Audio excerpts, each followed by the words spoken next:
I remember the silence before it happened, that strange kind of stillness that feels almost rehearsed, like the universe is holding its breath before a storm. I was sitting in my glass-walled office, finalizing the last compliance report for the $285 million merger that would define our company's future and my own career. 3 years of strategy, data models, and sleepless nights had all led to that week. Then the elevator doors opened. I didn't even have to look up to know who it was. The sharp rhythm of her heels always gave her away, click, click, click, like a metronome of entitlement. The CEO's daughter, recently promoted to Chief Operations Officer, though everyone in the building knew what that title really meant. Nepotism with lipstick. She walked in without knocking. Her perfume hit the air before her words did, something expensive, suffocating. Her lips curled into a smile that wasn't really a smile, more like a performance for an invisible audience. Then, with perfectly manicured fingers, she slid a white envelope across my desk. "Effective immediately," she said, tilting her chin slightly. "You're done here, that was it. No explanation, no chance to speak, no acknowledgement of the years I'd spent cleaning up the mess her father's board had made." I remember staring at the envelope, trying to decide whether to laugh or break something. My brain started replaying everything. The late nights building projections, the countless meetings I led, the hours I'd spent making her look competent in front of shareholders. And just like that, it was over. She had no idea what she'd just done. "You can't be serious," I said quietly, but she was. She looked pleased, like she was expecting a scene, like she wanted me to beg. Instead, I just watched her. Calm, controlled, memorizing every word, every gesture, every ounce of her smug confidence. "Your department will be reassigned," she added. "And your bonus, well, you won't need to worry about that anymore." Her tone dripped with satisfaction. It wasn't business. It was personal.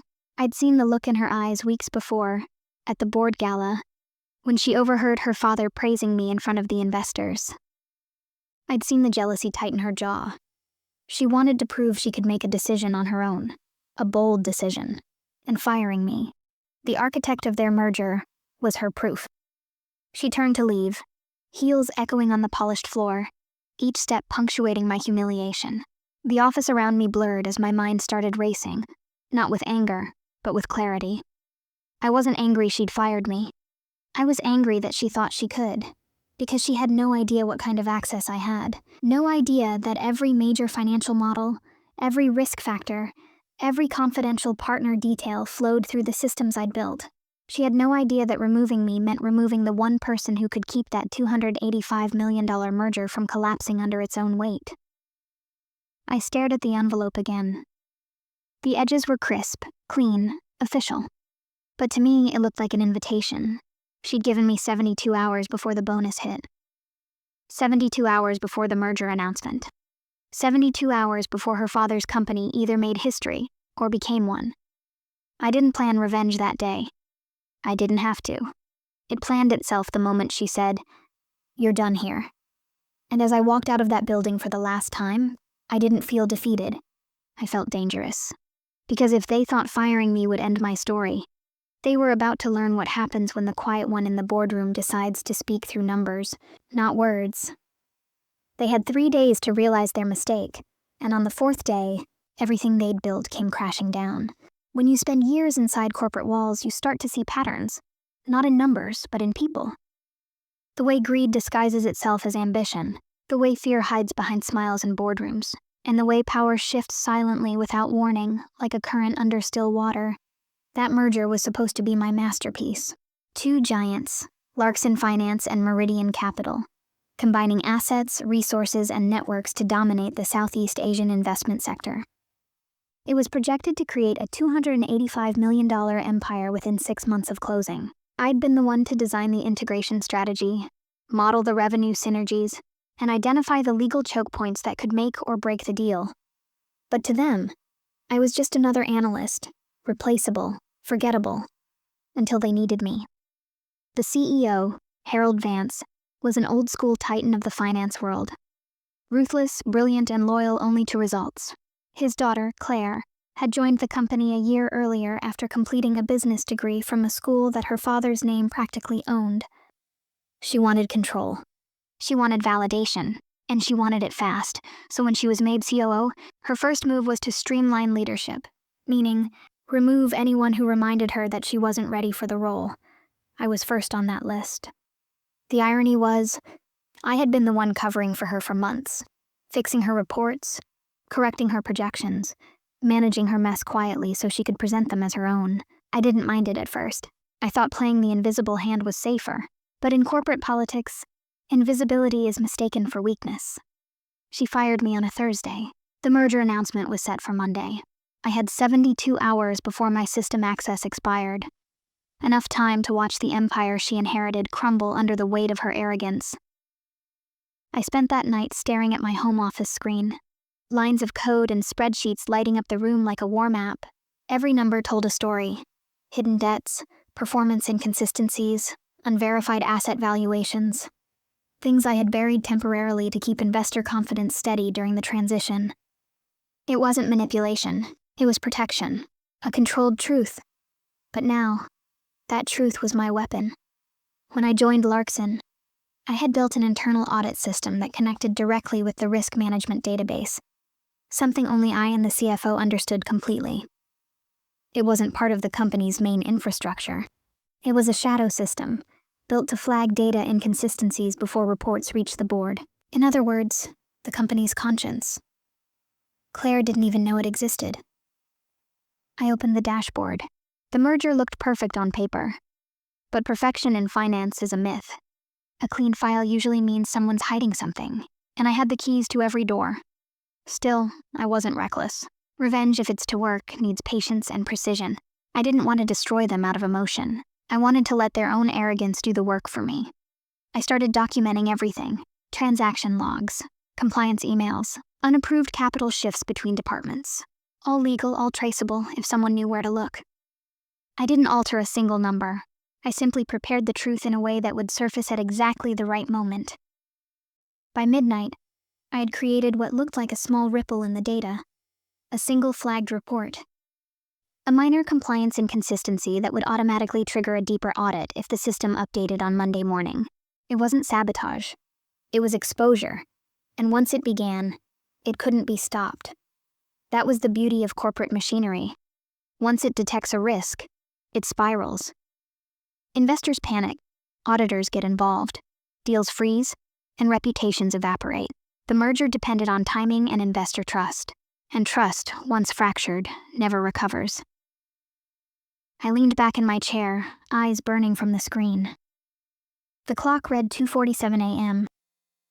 I thought about Claire, probably asleep in her penthouse, dreaming of headlines with her name beside historic merger. She wanted power so badly. She didn't realize she'd just fired the only person holding it all together. By morning, the CFO texted me. "What the hell happened? They said you're gone?" I stared at the message, fingers hovering over the screen. Then I typed back one word: watch. He didn't reply. He didn't need to. That Friday, Claire's department sent out internal notices announcing restructuring and process improvements. I could almost hear her voice reading those empty phrases. The company applauded her for decisive leadership. The board admired her for modernizing operations. But beneath that surface, the system I'd built began humming quietly, ready to expose everything, every lie, every inconsistency, every decision she made to prove herself. I knew what was coming. She thought she'd replaced me. She didn't realize she'd inherited my ghosts. And in 72 hours, those ghosts would start speaking. By Friday afternoon, the first tremors began. I was home, sitting in silence, watching the company's internal portal refresh on my private mirror server. Most ex-employees leave quietly, but I'd never been most. My system access hadn't fully expired yet, a delay caused by their own bureaucracy. It gave me a small window to witness what I'd set in motion.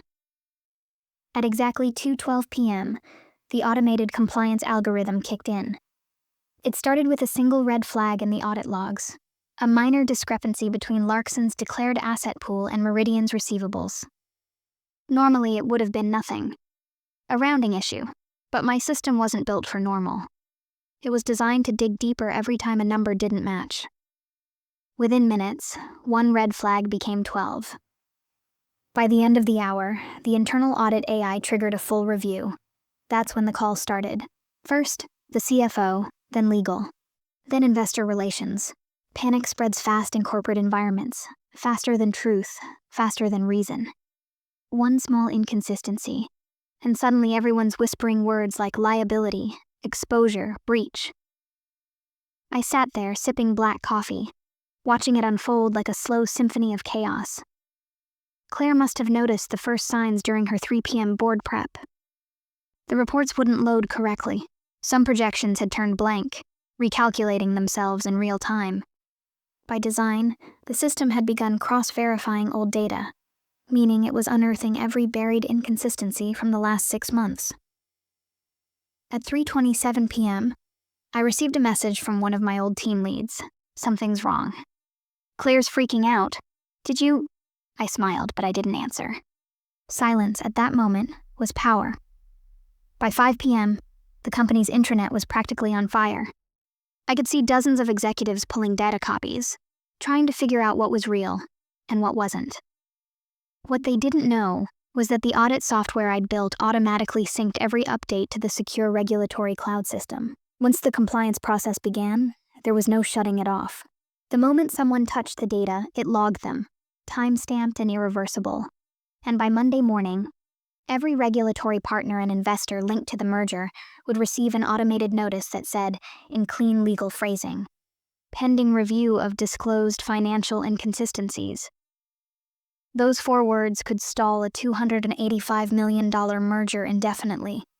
But the real tension wasn't in the system. It was in the boardroom.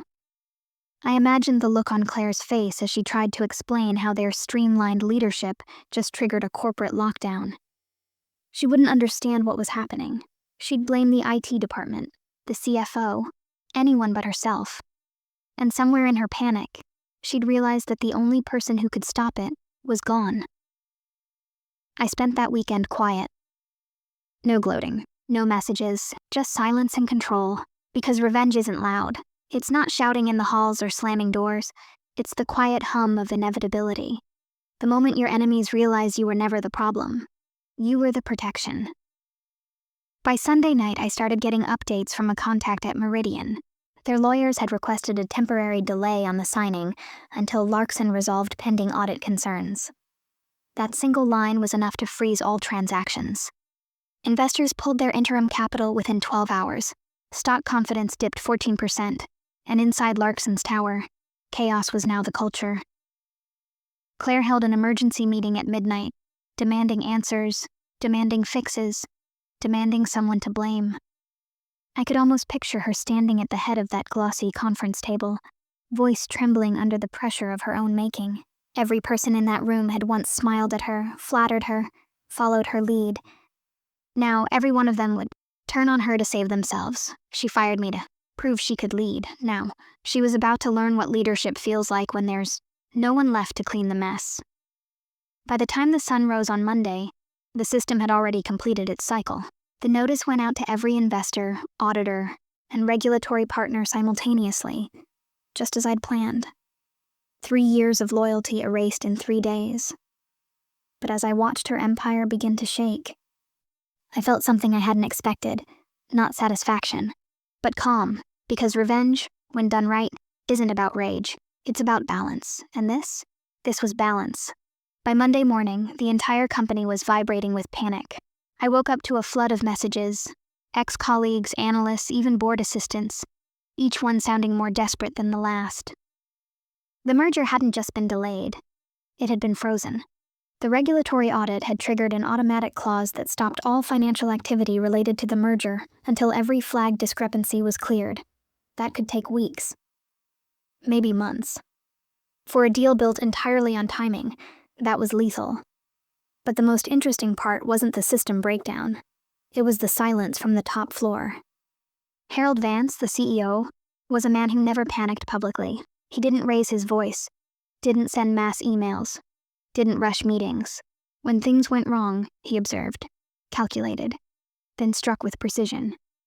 That morning, however, he broke his routine. He called an emergency board meeting at 9 a.m. sharp. No press, no PR team, no investor representatives. Only senior leadership. And of course, his daughter. I wasn't there physically, but through the quiet web of contacts I still had inside, I got a pretty vivid picture of what unfolded. Claire walked in confident, trying to act unfazed, but her composure was a cracked mask. The investors were already asking questions she couldn't answer. Her father sat at the head of the table, unreadable as always, his hands clasped over the merger report, the same report I'd prepared weeks before she fired me. When the room settled, he looked up at her and said calmly, "Tell me what happened."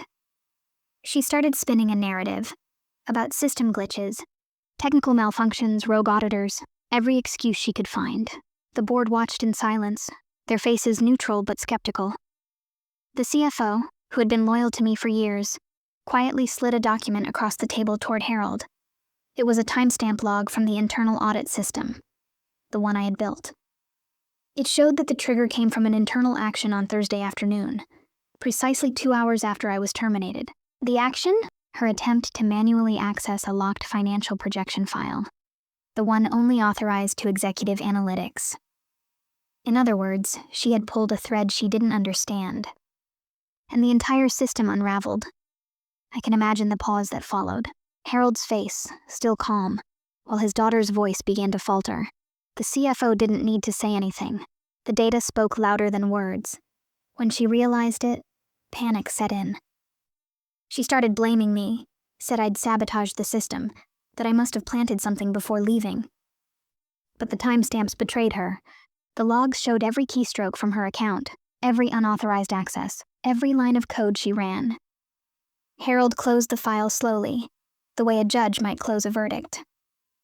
Then he said the line that would echo through that company for years, "You fired the wrong person." Silence. Heavy, brutal, absolute.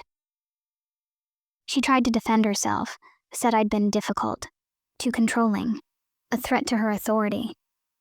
But by then, her words didn't matter. The damage had been done, not just to the merger, but to his trust in her. When the meeting ended, half the board avoided her eyes. The CFO resigned within hours, unwilling to take the fall for her mistake. Investors demanded explanations that never came, and by mid-afternoon, rumors began circulating that Harold had taken personal control of the merger fallout. He didn't speak to the press. He didn't issue statements. But internally, it was clear. The empire he had spent 40 years building had fractured because of his daughter's pride. And beneath all of it, somewhere in a quiet apartment across town, I sat watching the chaos through data feeds and market updates, watching her reputation, once polished and envied, corrode in real time. Part of me wondered if Harold knew I had engineered this outcome. Maybe he did. Maybe he didn't. But even if he did, he'd never admit it. The old man understood something most leaders didn't. Revenge in the corporate world isn't personal. It's structural. You don't destroy people. You let the system expose them. By sunset, the merger had officially collapsed. Meridian's legal team withdrew. Shareholders filed a motion to review executive accountability. Larkson's stock dropped 27% in 4 hours, and Claire? She vanished from the media. No statements, no photos, just silence. For someone who once thrived on being seen, silence was her undoing. But the betrayal that hit her hardest wasn't mine. It was her father's. He didn't defend her. He didn't protect her. He let the fall happen, inch by inch, until she realized what real corporate justice looks like. Cold, quiet and absolute. By Tuesday morning, her access badge stopped working, the same way mine had. Only difference was, when I left, I walked out with my dignity. She left with nothing but her last name and a lesson she'd never forget. And as I watched it all unravel, I finally smiled, not because I'd won, but because she finally understood what power really is. It isn't inherited, it's earned. And she just learned that the hard way. After the collapse, the building felt emptier, like a stage after the final act. I watched from a distance while the company scrambled for cover. PR teams polishing statements, lawyers drafting contingency plans, and executives rehearsing apologies for future audiences. Their faces were the same ones I'd seen across conference tables for years, only now they looked thinner, practiced, fragile. It would have been easy to gloat. To send one triumphant email and watch the ripple turn into a wave, but revenge that burns bright burns out faster. What I wanted was permanence. A repositioning so precise that the people who'd pushed me out would never find a place to stand again. Step 1 was obvious. Disappear from their sight, but remain present in the networks that mattered. I reached out quietly to a former contact at Meridian, a senior partner who'd always respected competence over pedigree. No grand speeches, no dramatic reveals, just a short message, "I'm available. I have the roadmap," he called within the hour. His voice was cautious but curious. He remembered the architecture I'd built, the audit logic, the reconciliation flows, the risk hedges. He knew the merger had failed not because of bad companies, but because of bad execution and worse politics. He wanted someone who understood both the numbers and the human weaknesses that bend them. I accepted an offer to consult, on one condition: complete autonomy over integration analytics and a promise that I would own the post-merger performance dashboard. In plain language, I asked for the one thing Claire had arrogantly assumed she could buy with a title: authority earned through expertise. They wanted market access and my knowledge. I wanted control. They agreed. My next move was surgical. With access to Meridian systems, I rebuilt parts of the integration in a way that corrected what Larkson had tried to hide. I tightened compliance checks, rewired cash flow validations, and inserted transparent audit trails visible to regulators and major investors. But I also built in something more subtle: a set of telltale markers that would surface if anyone tried to manipulate data to mask governance failures. Markers that would speak louder than any PR line. At the same time, I positioned myself publicly as the voice of calm in the aftermath: quiet interviews with trusted trade journals, discreet talks at private investor dinners, and closed-door briefings where I framed the narrative. Mergers succeed when systems are honest and leadership is accountable. I didn't mention Claire. I didn't need to. The story I told was about rebuilding trust, and trust has a market value. Investors listen. They valued stability over spectacle. Within 6 weeks, Meridian's leadership proposed a new joint venture that excluded Larkson entirely, because I demonstrated how fragile the previous structure had been. I negotiated my role carefully. Advisor turned head of integration, with equity arrangements tied to performance metrics I alone would define. In other words, I reclaimed a stake in the very market they thought they owned. But the final stroke was psychological.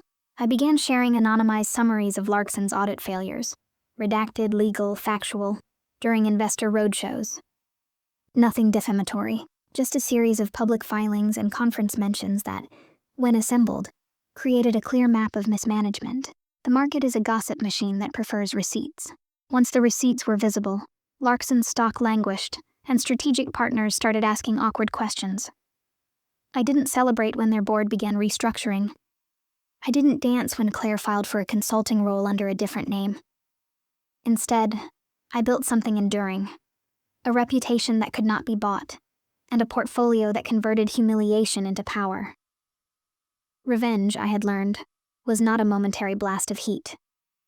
It was a reallocation of value, taking the leverage they thought belonged to them and converting it into something that paid dividends over time.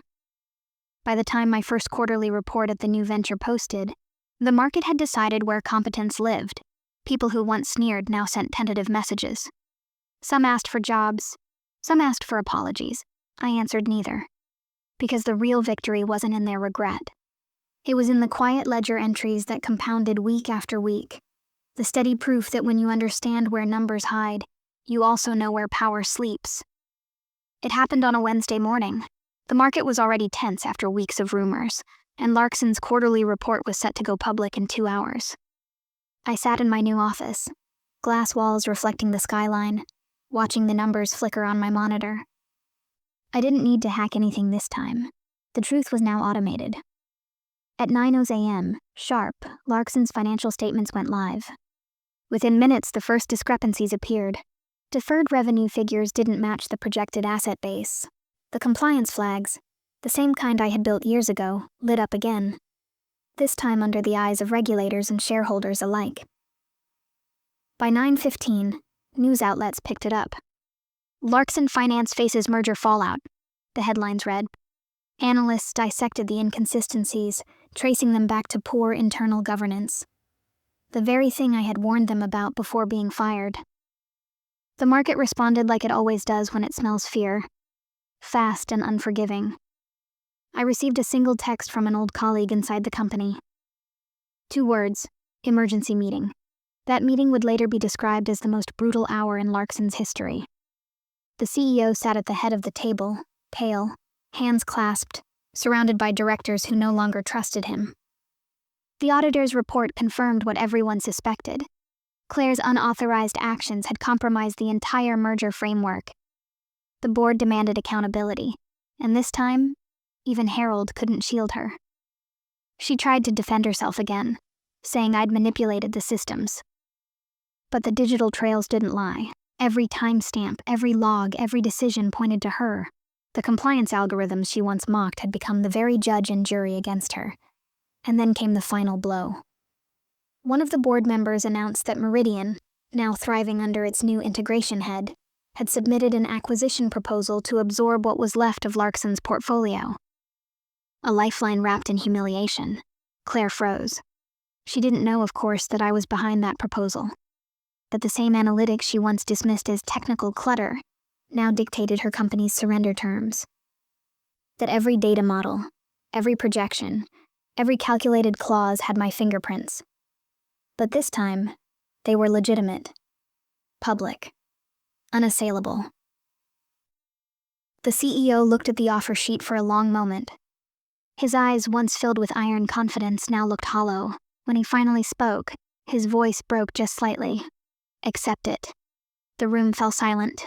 That single word, simple, final, was the sound of an empire collapsing.